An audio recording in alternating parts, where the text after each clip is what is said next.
একজন আপনজনকে হারানোর আজ পর্যন্ত মেনে নিতে পারেনি জাঙ্কুক, আর সেখানে এখন যদি তেকেও না, এটা সে কিছুতেই মানতে পারবে না। মায়ের হারিয়ে যাওয়াটা তাকে তিলে তিলে কষ্ট দিচ্ছে, আর তের হারিয়ে যাওয়া তাকে একেবারেই মেরে ফেলবে। তেকে বিছানায় নামিয়ে দিয়ে সে ভাবলো বারান্দায় দাঁড়িয়ে মনকে শক্ত করবে, কিন্তু না, তার এই ভাবনায় ছেদ ঘটালো তে। এক হাত দিয়ে জাঙ্কুকের জামাটা ধরে রাখলো সে, জাঙ্কুকের নিজের কাছে টেনে নিল। জাঙ্কুক এখন এই অবস্থাতে চায় না তের কাছে যেতে, এমনিতেও ওর শরীর খারাপ, কিন্তু এই সব কিছু ভুলে জাঙ্কুককে খুব কাছে নিয়ে আসলো। হয়তো তেও জানে সে বাঁচবে না, শেষবারের মতো প্রিয় মানুষটাকে নিজের করে নিতে তো কোনো বাধা নেই। জাঙ্কুক তের মুখটা দুহাত দিয়ে ধরে বারবার শ্বাস টান দিচ্ছে। বুকের ভেতরটা জ্বলে যাচ্ছে তার, মনে হয় কিছু একটা আঘাত করছে তাকে ক্রমশ। তে, তুমি আমাকে এমন করে এই মুহূর্তে কাছে টেনে কি বোঝাতে চাও? তুমি আর আমার কাছে থাকবে না? আমি তোমাকে কোথাও যেতে দেব না, তুমি আমার পাশে থাকবে, যেতে দিব না আমি তোমাকে। আচ্ছা গেলাম না, তাহলেও কি কাছে আসবেন না? তেকে ভালোবাসার পুরো মন মানসিকতা তার আছে, কিন্তু তের শরীর ভালো না বলেই সে তেকে কাছে টেনে নিচ্ছে না। তে সেটা বোঝার চেষ্টা করেও করতেছে না। ওর ধারণা হলো অন্য কিছু, অন্য পথ, অন্য চিন্তাধারা। রাত 12:01। তে জাঙ্কুকের সাথে আষ্টে পৃষ্ঠে জড়িয়ে ঘুমাচ্ছে। জাঙ্কুক এক হাত দিয়ে ওর মাথায় হাত বুলাচ্ছে থেমে থেমে। তের শরীরের সব অসুস্থতা মনে হয় যেন জাঙ্কুককে নিজের চোখে আঙ্গুল দিয়ে দেখিয়ে দিচ্ছে সে। তের গায়ে চাদরটা ভালো করে মুড়িয়ে দিয়ে চেয়ারের উপর থেকে জ্যাকেটটা পরতে পরতে রুম থেকে বেরিয়ে গেল জাঙ্কুক। এইভাবে ওর দিকে তাকিয়ে থাকার ক্ষমতা নেই তার। আজই ঢাকায় ফিরে গেলে হতো না? দালানের নিচে এসে দেখলেও ম্যানেজার ঘুমাচ্ছে। জাঙ্কুক গিয়ে ওনাকে জাগালো, জিজ্ঞাসা করলো মোহনগঞ্জ থেকে ঢাকার ট্রেন কি এখন আছে? উনি বললেন এখন তো নেই, বরং কাল সারাদিন গিয়ে বিকালে ঢাকার ট্রেন পাবেন। জাঙ্কুক চিন্তিত হয়ে ফিরে আসতেছে রুমে। বাসে করে গেলে সেই সারাদিন লেগে যাবে, আমি কি করব এখন? তে জেগে উঠে বসে পড়লো। আশেপাশে জাঙ্কুককে কোথাও দেখতে পেল না। তার গায়ে জাঙ্কুকের শার্টটা ছিল। তাড়াতাড়ি করে বিছানা থেকে নেমে ফ্লোর থেকে জামা নিয়ে চেঞ্জ করে নিল সে। জাঙ্কুক কোথায় গেল আমাকে ছেড়ে? এসব ভাবতে ভাবতে ওড়না নিয়ে দরজার পাশে যেতেই দেখলো জাঙ্কুক সিঁড়ি বেয়ে উপরে আসতেছে। মনে হয় প্রাণ ফিরে পেয়েছে তে। এক দৌড়ে জাঙ্কুকের সামনে গিয়ে দাঁড়ালো সে। জাঙ্কুক ভ্রুকুচকে বলল, তুমি এখানে আসছো কেন? কি হয়েছে? আপনি কোথায় গেছিলেন? আপনাকে না দেখতে পেয়ে ভয় করছিল আমার। আমি ম্যানেজারের কাছে জানতে গিয়েছিলাম ঢাকার ট্রেন কবে ছাড়বে। কবে? কাল বিকেলে। ও, চলো এখন। জাঙ্কুক টেকে নিয়ে আবার ফিরে আসলো রুমে। এই নিয়ে কতবার যে ওকে ঘুম পাড়িয়েছে, কিসের জন্য যে বারবার জেগে যায় সে। জেগে জাঙ্কুকের দিকে তাকিয়ে থাকে। জাঙ্কুক বিরক্ত হচ্ছে না একটুও, তাকে দেখে হারানোর ভয় গ্রাস করছে রীতিমতো। তে প্লিজ ঘুমাও। আসতেছে না তো? তাহলে চলো। কোথায়? আমি যেখানে নিয়ে যাব সেখানে। জাঙ্কুক তের হাত ধরে ওকে বিছানা থেকে নামিয়ে ওর ওড়নাটা মাথায় পেঁচিয়ে ওকে নিয়ে বেরিয়ে গেল। অন্ধকার শূন্য মাঠে তারা হাঁটতেছে, তাও খালি পায়ে। ভেজা ঘাস পায়ে লাগতেই ভালো লাগা কাজ করতেছে। তে এতক্ষণ যজ্ঞের ভয় লাগতেছিল, কিন্তু জাঙ্কুকের ভরসায় সেই ভয়টা কেটেছে। অনেক দূর চলে এসেছে তারা। চাঁদ আছে, তবে মাঝে মাঝে বিলীন হয়ে যায়, সেটা আবহাওয়া ভালো না। বৃষ্টির ভয়ে তাই চাঁদ লুকাচ্ছে মেঘের আড়ালে। জাঙ্কুক টেকে নিয়ে এবার ঘাসের উপর বসে পড়লো। ওর সামনে বসে ওর হাত ধরে বলল, চোখ বন্ধ করতে। বলো তে, কি দেখতে পাচ্ছ? কিছুই না। আর আমি দেখতে পাচ্ছি আমার তের মতো একটা কিউট বাচ্চা মেয়ে তোমার গলা জড়িয়ে খিলখিল করে হাসতেছে। তার দুই ভ্রুর মাঝখানে একটা তিল আছে, একদম তোমার মতো, যেমন তোমার থুতনিতে তিল। আমার মেয়ের কখনো টিপ দিতে হবে না, কারণ তার কপালে টিপ ন্যাচারালি রয়েছে। তে হেসে বলল, আর এখন আমি দেখতে পাচ্ছি একটা কিউট হ্যান্ডসাম ছেলে জাঙ্কুকের পাশে হেলান দিয়ে দাঁড়িয়ে আছে, হুবহু জাঙ্কুকের মতো দেখতে। চোখ জোড়া খালি আমার মতো, চোখে মুখে অ্যাটিটিউড পুরো আপনার মতো। তে মুচকি হেসে চোখ বন্ধ করে তার ছেলেকে কল্পনায় দেখতেছে। হঠাৎ কানের কাছে জাঙ্কুকের ঠোঁটের স্পর্শ পেতেই চোখ খুলল সে। আর দেরি না করে জাঙ্কুক তের হাত ধরে ওকে নিয়ে রিসর্টে ফিরে আসলো। এবার তে ঘুমিয়ে পড়েছে ভালো মতন। স্বস্তির নিঃশ্বাস ফেলে জাঙ্কুকও এবার চোখ বুঝলো। আবার সকাল হতেই উঠে পড়লো সে। তে এখনো ঘুমাচ্ছে। ঘড়িতে চেয়ে দেখলো 5:32 বাজে। জাঙ্কুক ফ্রেশ হয়ে রিসর্ট থেকে বেরিয়ে গেল। সোগাকে কল করে বলল জিমিন যেন তের পাশে থাকে, সে ঢাকা ট্রেনের খবর নিতে যাচ্ছে। জাঙ্কুকের কথা মতো জিমিন এসে তের পাশে শুয়ে পড়লো। জাঙ্কুক স্টেশনে এসে জানতে পারলো বিকাল 4:02 ট্রেন আছে মোহনগঞ্জ টু ঢাকা। সকাল 8টা বেজে গেছে। তে চোখ খুলতে বারান্দার বটগাছটা দেখতে পেল। পর্দা সরিয়ে দিয়েছিল জাঙ্কুক। হাসি মুখে উঠে বসলো সে। এপাশে তাকিয়ে জাঙ্কুককে দেখলো। জাঙ্কুক উল্টো হয়ে শুয়ে আছে। চাদর সরিয়ে বটগাছের কাছে গিয়ে দাঁড়ালো তে। বটগাছ পুরো ভিজে আছে, বৃষ্টি হয়েছিল কাল গভীর রাতে, তাই হয়তো গাছটার এই দশা। বেশ ভালোই লাগতেছে। ফ্রেশ মাইন্ড নিয়ে হাত মুখ ধুয়ে একটা নতুন জামা পরে রুম থেকে বের হলো সে। রিসোর্টের ঘাস ভর্তি খোলা মাঠের মাঝখানে দাঁড়িয়ে সে আকাশ দেখতেছে, হালকা রোদের ছটা আর মিষ্টি আবহাওয়া। তারপর দেখলো কজন মিলে চেয়ার টেবিল আনতেছে এদিকে। তে চমকে তাকালো। ম্যানেজার বলল জাঙ্কুক বলেছে এখানে নাস্তা করবে। তে মাথা নাড়িয়ে এসে চেয়ারে বসলো। দোতলার দিকে তাকিয়ে আছে সে, ভাবতেছে জাঙ্কুক কি উঠেছে নাকি উঠে নাই। জীবনের সুগার সেজে গুজে এসে পড়েছে, খাওয়া দাওয়া শুরু করে দিয়েছে। তে জাঙ্কুককে ডাকার জন্য উঠতেই দেখলো জাঙ্কুক আসতেছে। পেস্ট কালারের জ্যাকেট, ব্ল্যাক জিন্স, খুব সুন্দর লাগতেছে ওকে। তেও আজ পেস্ট কালারের জামা পরে নিচে নেমেছিল। জাঙ্কুক তো তখন ঘুমেছিল, দেখলো কি করে যে আমি কি পরে নেমেছি। হয়তো বারান্দায় দাঁড়িয়ে দেখেছে। জাঙ্কুক হেসে ওর পাশে বসে পড়লো। মনোযোগ দিয়ে পাউরুটিতে জিলিমা খাচ্ছে সে। তে চমকে বলল, কার জন্য? রুটি ভাজি চিকেন সবই তো আছে, তাহলে এটা তোমার জন্য। কি? আমি এসব খাবো না, আমি তো রুটি ভাজি খাবো। না, তুমি হেলদি ফুড খাবা, আগে পাউরুটি পরে না হয় রুটি খেও। জিমিন মুখ চেপে হাসতেছে। তে গাল ফুলিয়ে অনেক কষ্টে পাউরুটি 2 পিস খেলো, তারপর রুটির দিকে ড্যাপ ড্যাপ করে চেয়ে রইল। এটা দেখে জাঙ্কুক ওকে রুটি খেতে দিল। খাওয়া শেষ করে জাঙ্কুক রাতে একটা গাছতলায় এসে বসলো, আর জিমিন সুগা মিলে দৌড়াদৌড়ি করতেছে। একটা সময় দুজনেই কাদায় পড়ে গেল। জিমিন সুগার অবস্থা দেখে তে আর জাঙ্কুক হাসতে হাসতে লুটোপুটি খাচ্ছে। শেষে সুগা আর জিমিন এসে ওদের টেনে হিচড়ে নিয়ে গেল কাদায়। 4 জনই কাদায় মাখামাখি হয়ে ভূত হয়ে গেছে। জাঙ্কুক এক মুঠো কাদা নিয়ে তের সারা মুখে গায়ে মেকআপের মতো লাগাচ্ছে, আর তে রোবটের মতো দাঁড়িয়ে থেকে জাঙ্কুকের কাণ্ড দিকে যাচ্ছে। আচ্ছা জাঙ্কুক, এবার হয়েছে আপনার? হয়েছে তো, কি জোশ লাগতেছে তোমাকে, এবার একটা ছবি তুলবো।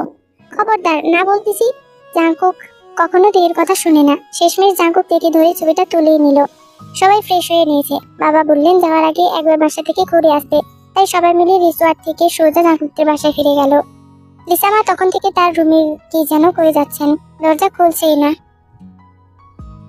তুহা তার একটা শখের আংটি, সেটা সে জন্মদিনে বাবার থেকে পেয়েছিল, সেটা থেকে দিল গিফট হিসাবে।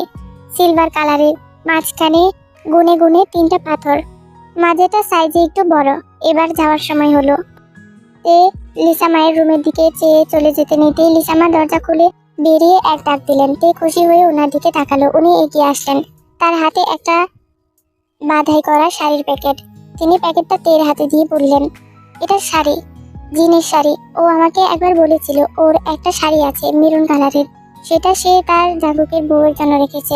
জাঙ্কুকের বউ যখন গর্ভবতী হবে 6 মাসের সময়, তখন সে যেন এটা পরে, কারণ জাঙ্কুক ওর পেটে থাকতে সেটা সে 6 মাসের সময় পরেছিল। বংশীয় রীতি যাকে বলে আর কি। এটা আমি রেখে দিয়েছি, এটা শুধু তোমার প্রাপ্য, নিয়ে যাও। তে শাড়িটা হাতে নিয়ে সালাম করলো লিসামাকে। জাঙ্কুকের এই প্রথম মনে হলো লিসামা তাকে আর তেকে একটু হলেও ভালোবাসে। তের হাত ধরে চলে যাচ্ছে সে। লিসামা আবারও ওদেরকে থামতে বলল। জাঙ্কুকের সামনে দাঁড়িয়ে ওর কপালে চুমু দিয়ে ওর হাতটা ধরলেন তিনি। আঁচলের পেছনে লুকানো একটা ছোট বাক্স বের করে সেটা থেকে একটা ঘুরে নিল। তারপর জাঙ্কুকের হাতে পড়াতে পড়াতে বললেন, সায়নের জন্য কিনতে গেছিলাম, ভাবলাম জাঙ্কুকের জন্য কিনি, কেমন লাগলো? জাঙ্কুকের চোখ থেকে পানি এসে গেছে। মা মারা যাওয়ার 10 বছরে এই প্রথম সে লিসামায়ের নতুন রূপ দেখলো, যার মধ্যে তার জন্য অনেকখানি সহানুভূতি রয়েছে। জাঙ্কুক খুশি হয়ে জড়িয়ে ধরলো লিসাকে। লিসা চোখের পানি মুছে বলল, বউকে নিয়ে আবার আসিস, সাথে যেন নাতিপতিও থাকে। জাঙ্কুক হেসে দিয়ে সালাম করে তেকে নিয়ে চলে গেল। ট্রেনে বসে হাতের ঘড়িটার দিকে চেয়ে আছে সে। কালো রঙের ঘড়ি, বেশ দেখতে, তবে তার পছন্দের কাতারেও পড়ে না। তাও প্রিয়জন কিছু দিলে সেটা হয় সবচেয়ে দামি জিনিস, তাও তো দিয়েছে, এটাই বা কম কিসে। তে জাঙ্কুকের হাত ধরে বাইরের দিকে তাকিয়ে আছে। ট্রেন ছুটে যাচ্ছে তার গন্তব্যের দিকে। সবুজ ক্ষেত, খোলা মাঠ, ঘর বাড়ি একবার একটা পিছিয়ে যাচ্ছে, আবার সমীকরণের মতো ফিরেও আসতেছে। সিকোয়েন্স যাকে বলে আর কি। আগে ঘর বাড়ি, পরে ক্ষেত, পরে মাঠ, আবার ঘর বাড়ি, আবার ক্ষেত, তারপর মাঠ। সুগার জিমিন অন্য কেবিনে, একসাথে টিকিট পায়নি বলে তারা এবার জাঙ্কুকের তের পাশে বসেনি। রাত 9:30টার দিকে তারা ঢাকায় পৌঁছে গেল। ও মা, সে কি বৃষ্টি! খোলা জায়গায় দাঁড়ানো অসম্ভব হচ্ছে। জাঙ্কুক আর সুগা তাড়াহুড়া করে 2টা রিক্সা নিল। বাসায় যেতে যেতে লেগে গেল আরো 1 ঘন্টা। তখন বাজে 10:30। জাঙ্কুক তেকে নিয়ে বাসায় ফিরলো। ব্যাগ রেখে এক কাপড়ে ওকে নিয়ে হসপিটালে চলে আসলো। রক্ত বাকি 2 ব্যাগ দিয়ে দিতে হবে, এত দেরি করা মোটেও ঠিক হবে না। হসপিটালে এসে হলো আরেক বিপদ। বিপদটা হলো এই যে ডাক্তার যিনি রিপোর্ট নিয়ে কথা বলার জন্য কল করেছিলেন, উনি আমেরিকায় এখন। ওনার একটা পার্সোনাল কাজে ইমিডিয়েটলি চলে গেছেন, আর তাই হয়তো ওনার ফোন বন্ধ পেয়েছে জাঙ্কুক। এখন কি করবে? নার্স রিপোর্ট ধরিয়ে দিয়েছে। রিপোর্টে কি আছে তা সঠিক করে বুঝতে পারবে একমাত্র ডাক্তারই। নার্স বলল অন্য একজন ডাক্তারের সাথে দেখা করতে। জাঙ্কুক সেটাই করলো। ডাক্তার সালাউদ্দিনের সাথে দেখা করলো জাঙ্কুক আর তে। উনি রিপোর্ট দেখে বললেন রক্ত দিয়ে দেওয়া দরকার। রিপোর্টে যা বুঝলাম তাতে তো মনে হয় ওনার শরীরে রক্ত উৎপন্নই হয় না। এটা তো ভালো কথা নয়। রক্ত উৎপন্ন না হলে পেশেন্টকে এভাবে রক্ত আর কতদিন দেওয়া যাবে?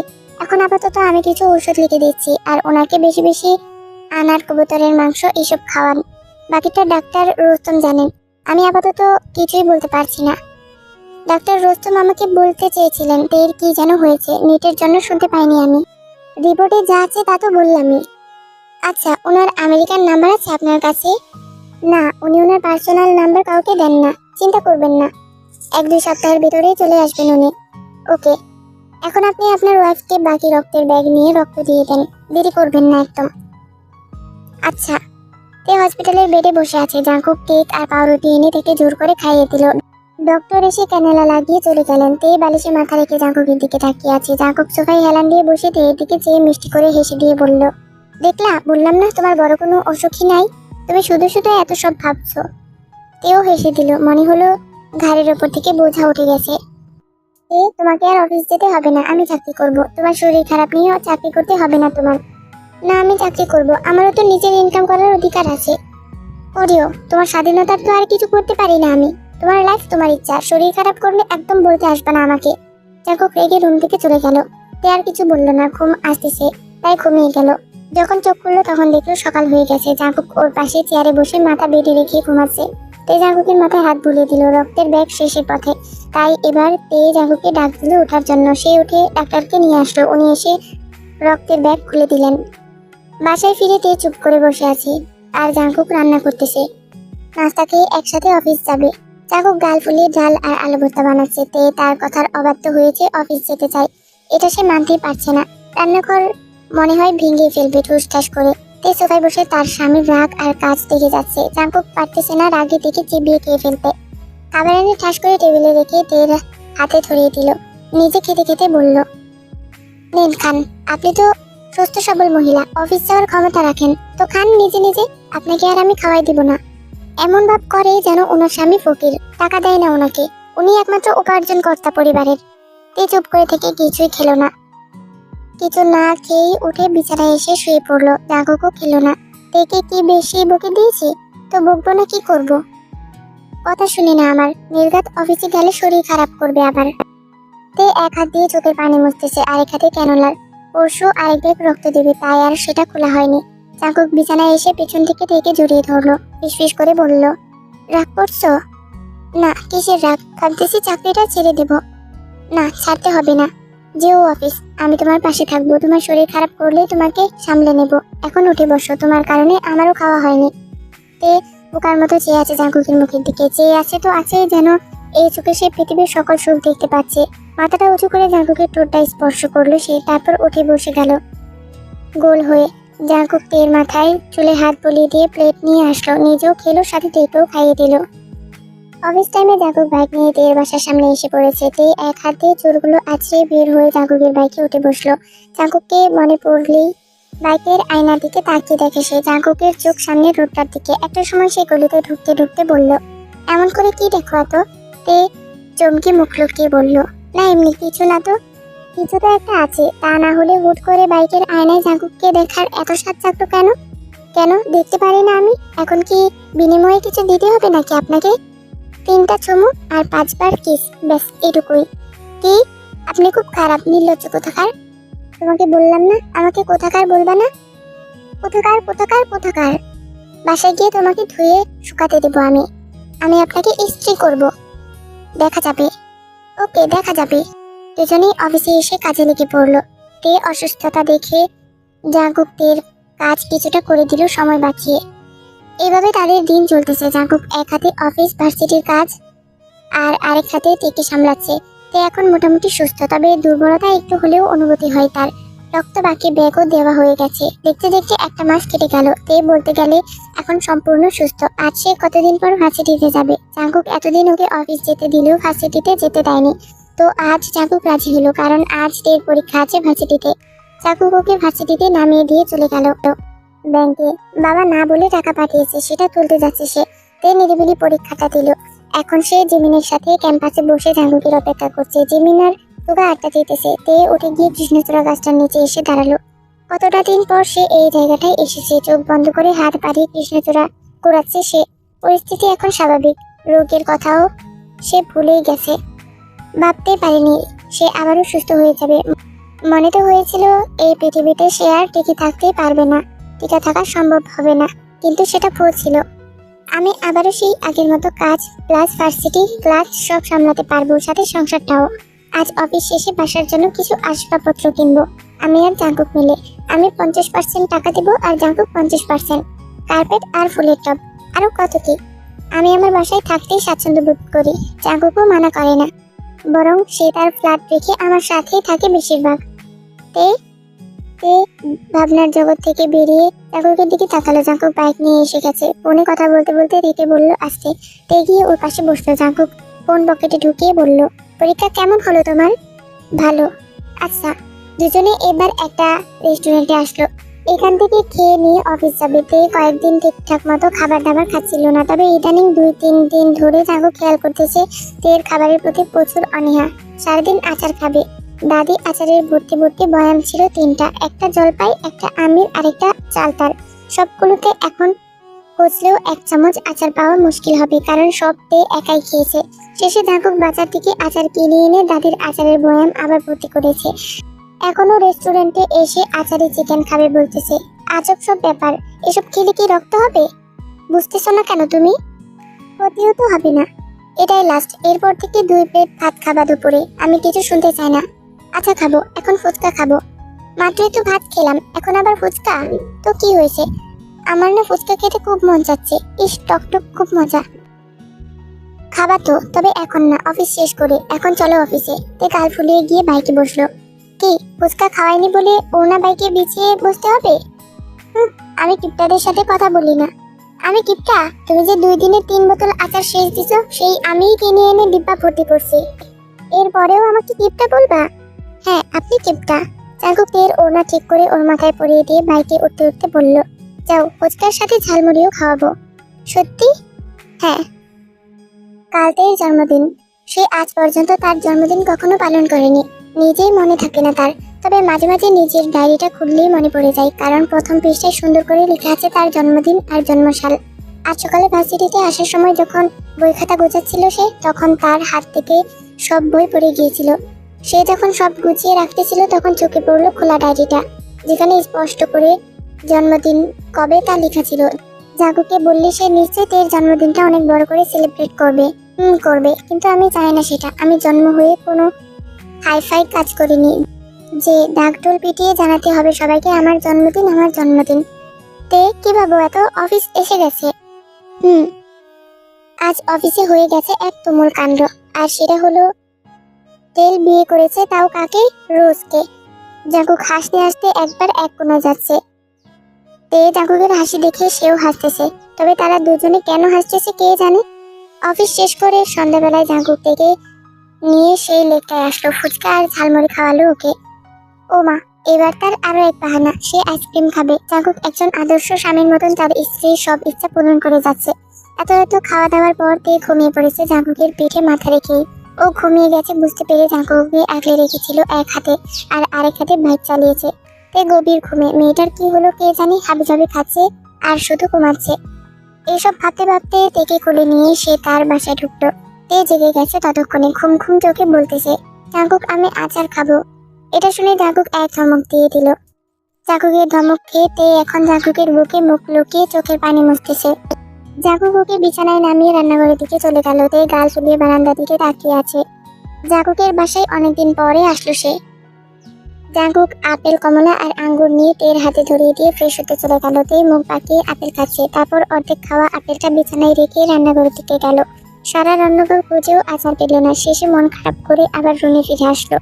বিছানায় বসতেই ওর মনে হলো বমি আসতেছে। পাগলের মতো ছুটে বাথরুমে ঢুকে বমি করে দিল বেসিনে। জাঙ্কুক গায়ে সাবান লাগিয়ে স্ট্যাচুর মতো দাঁড়িয়ে আছে, দরজা লাগায়নি, কারণ তে কখনো না বলে ওয়াশরুমে আসে না।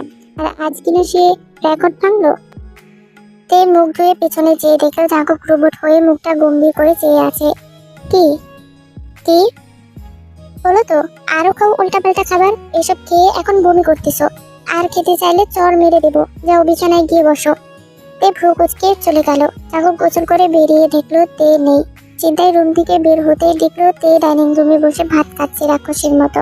জাঙ্কুক ওর পাশে চেয়ার টেনে বসে ওর গাল চেপে ধরে নাড়িয়ে চাড়িয়ে দেখলো, না সব তো ঠিক আছে, তাহলে এমন অদ্ভুত আচরণ করতেছে কেন? তো হে আমি বাকিগণ, গল্পটার মনে হয় আর 4-5টা পর্ব হবে। যাই হোক, আমি কোনো কথা কইলে এই কথাটা আসলেও আমি রাখতে দিই না। তোর আমি আর কোনো কইতামই না। তোমরা করে হাসা কথা কইছো। আমি আগে থেকে কোনো কথা কইলে পরে আর মানে যেটা কই সেটা উল্টাডই করি। এর লাগে আমি আর কোনো কথাবার্তা কইতাম না, আগে থেকে কোনো কথা কইতাম না। ভিডিও যেদিন দিতাম সেদিন দেখবা, যেদিন না দিতাম সেদিন না দেখবা। খালি পরীক্ষাটা শেষ হইতে দাও আমার, দেখ করে তোমরা ভিডিও দা আমি সন্তুষ্ট কইরা দিমু।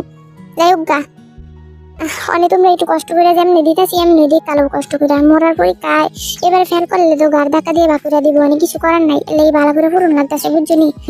আচ্ছা যেটা হোক, আশা করি আমার বিষয়টা বুঝতেছো। আর কি আর কইতে আমি তো কইছিলাম যে এই গল্প প্রতিদিন দিব 3 মাস শেষ হবার আগে, কিন্তু কিছু করার নাই, অনেক কিছু করতাম পারতাছি না, কি আর করতাম, আমার একটু তোমরা একটু বুঝো। যাই হোক, কি কইছি না কইছি জানি না, উল্টা পাল্টা কথা কই তোমরা তো জানোই, এই মাথা নষ্ট আমি। যাই হোক তাহলে আজ জায়গা আর যা আর থাকতাম না, তোমরা বাইক জায়গা টাটা, আল্লাহ হাফিজ।